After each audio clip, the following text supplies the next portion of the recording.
ओम नमः शिवाय। हर हर महादेव भक्तजनों, स्वागत है आप सभी का भक्ति सागर चैनल में। दोस्तों, आज हम सावन मास महात्म की कथा में चौथा अध्याय शुरू कर रहे हैं।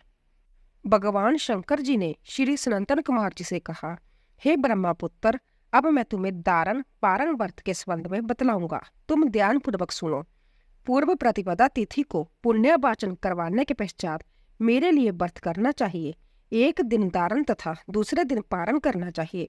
दारण में उपवास तथा पारण में भोजन विहित है। व्रत करने वाले को मास की समाप्ति पर उद्यापन करना चाहिए। प्रथम श्रावण मास की समाप्ति में कीर्तन पुण्य वाचन कराकर हे वत्स, आचार्य और ब्राह्मणों का वरण करना चाहिए। भगवान शंकर तथा भगवती पार्वती की सोने की प्रतिमा घट के ऊपर स्थापित करनी चाहिए और रात भर भक्ति द्वारा अर्चन करना चाहिए। रात को शिव महापुराण का श्रवण कीर्तन आदि करते हुए जागरण करना चाहिए। प्रांत्याकाल हवन करना चाहिए। त्रिवेंकम जजमहे इस मंत्र से तिलों और चावलों की आहुति देनी चाहिए। ओम नमः शिवाय मंत्र से खीर की आहुति देनी चाहिए। फिर पूर्ण आहुति देकर शेष कार्य समाप्त करना चाहिए। ब्रह्मा भोज करवाकर आचार्य का पूजन करना चाहिए। हे जोगेश, इस प्रकार व्रत को करने से मनुष्य ब्रह्मा हत्या आदि पापों से मुक्त हो जाता है। इसमें रति भर भी संदेह की गुंजाइश नहीं है। अतएव श्रेष्ठ श्रावण मास का व्रत करना चाहिए। हे महाभाग, अब तुम श्रावण मास में उपवास की विधि सुनो।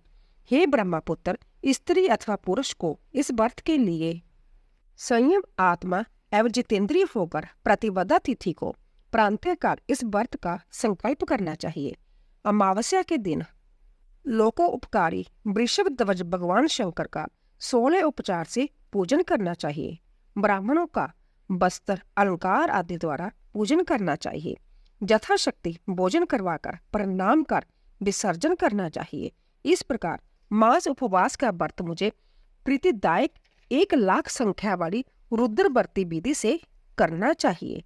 हे महाभाग, ध्यान पूर्वक सुनो। यह विधि जो कि मैंने तुमसे कहने जा रहा हूँ संपूर्ण सिद्धियों को देने वाली है।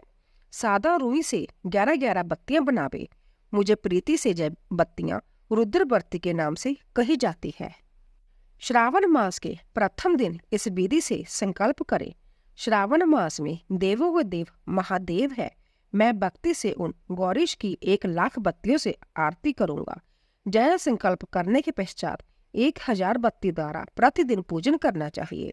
समाप्ति पर 71,000 बत्ती से आरती करनी चाहिए। जब प्रतिदिन 3,000 बत्तियों द्वारा आरती करनी चाहिए। अंतिम दिन 13,000 बत्तियों द्वारा आरती करनी चाहिए। जहाँ एक ही दिन में 1,00,000 रुद्रवर्ती को प्रज्वलित करना चाहिए।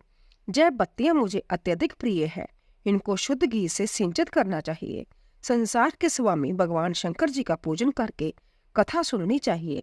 श्री सनातन कुमार ने भगवान शिव जी से कहा, हे प्रभु, मुझे अब आप जय बतलाने की कृपा करें कि इस व्रत का प्रभाव क्या है, इस व्रत को किसने किया है और इस व्रत के अध्यापन की विधि क्या है। भगवान शंकर बोले, हे ब्रह्मा के पुत्र, मैं अब तुम्हारे सम्मुख इस व्रत को कहूंगा। ध्यान पूर्वक सुनो। यह व्रत सब व्रतों में श्रेष्ठ तथा महान पुण्य प्रदान करने वाला है, साथ ही संपूर्ण पाप ताप को हरने वाला भी है। इससे प्रीति तथा सौभाग्य की प्राप्ति होती है। पुत्र पौत्र तथा समृद्धि को देने वाला यह व्रत भगवान शंकर जी को अत्यंत प्रिय है। इससे उत्तम शिवलोक की प्राप्ति होती है। सत्य तो ये है कि तीनों लोकों में रुद्रवर्ती जैसा दूसरा कोई भी व्रत नहीं है। इसके संबंध में अब मैं एक पुरातन कथा कहूंगा।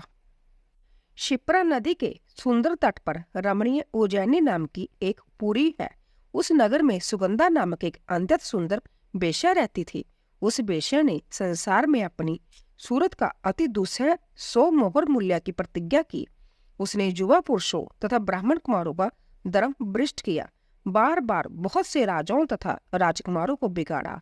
उनके भूषण आदि छीनकर उनको बुरी तरह से अपमानित करके अपने घर से निकाल दिया। इस प्रकार उसने बहुत से प्राणियों को बुरी तरह से लूटा और लूटने के बाद उनको घर से निकाल दिया। अब वह बेचारे शर्म के मारे किसी को अपना मुंह तक न दिखा सकते थे। उसके नाम के अनुसार उसके शरीर की सुगंध 1 कोस तक जाती थी। उसके रूप की चारों ओर चर्चा थी। गायन विद्या से संबंधित वह 6 राग तथा 36 रागनियों में पूर्णतः दक्ष थी। नृत्यु वह रंभा आदि देवगणों को से भी अच्छा जानती थी। चाल का यह हाल था कि हथनी और हंस की चाल को भी मात करती थी। हे ब्रह्मपुत्र, एक दिन वह बेश्या शिप्रा नदी के तट पर गई और उसने कई ब्राह्मणों को भजन, जप, ध्यान, शिव अर्चन तथा विष्णु अर्चन में लीन देखा। हे जोगेश, ब्राह्मण मंडल के मध्य में उसने महर्षि वशिष्ठ को ध्यान में संलग्न देखा। केवल उनके दर्शन से उसकी बुद्धि परिवर्तित हो गई। जीवन तथा विषयों से मन हट गया।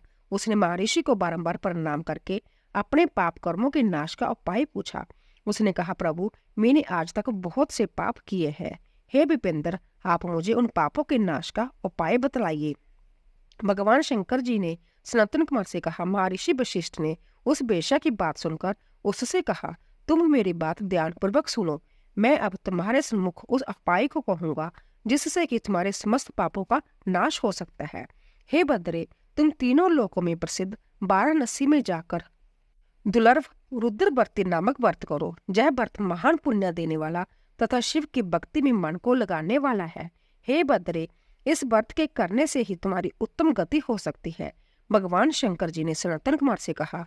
महर्षि वशिष्ठ के वचन सुनकर सुगंधा अपना खजाना, नौकर चाकर तथा मित्रों को लेकर काशीपुरी में पहुंची और उसने महर्षि के आदेश अनुसार व्रत को किया। बस फिर क्या था, वह बेश्या पंच भौतिक शरीर को त्याग भगवान शंकर के शरीर में लीन हो गई। जो स्त्री इस व्रत को करती है, वह जिस वस्तु की भी इच्छा करती है वह उसे अश्वमेव प्राप्त होती है। हे सनातन कुमार, अब तुम मणिक व्रतियों का महात्मा सुनो। मणिक व्रतियों का व्रत करने से स्त्री मेरे अर्ध आसन की भागीदारी होती है। वह स्त्री महाप्रलय के अंत तक मेरी प्रिय होकर निवास करती है।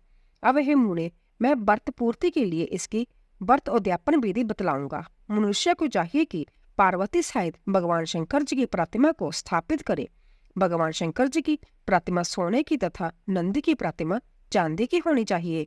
यथा विधि पूजन करके रात्रि में जागना चाहिए। प्रातःकाल नदी में स्नान करना चाहिए। भक्ति द्वारा आचार्य का वर्ण करना चाहिए। 11 ब्राह्मणों द्वारा घी, पायस एवं विल्लव हवन कराना चाहिए अथवा रुद्र सूक्त, रुद्र गायत्री या मूल मंत्र द्वारा हवन करना चाहिए। पूर्ण आहुति कर आचार्य आदि की पूजा करके 11 सपत्नी तक श्रेष्ठ ब्राह्मणों को भोजन करवाना चाहिए। इस प्रकार जो भी स्त्री व्रत करती है वह संपूर्ण पापों से मुक्त हो जाती है। यथा विधि कथा सुनकर स्थापित सामग्री, घट, प्रतिमा आदि आचार्य को समर्पित करनी चाहिए। जो ऐसा करता है उसे 1000 अश्वमेध यज्ञ के फल की प्राप्ति होती है। बोलिए शिव शंकर भगवान की जय। तो दोस्तों, अगर आपको हमारी कथा पसंद आ रही हो, प्लीज जाने से पहले कमेंट बॉक्स में ओम नमः शिवाय या हर हर महादेव अवश्य लिखें और ज्यादा से ज्यादा शेयर करें। आप सभी का धन्यवाद।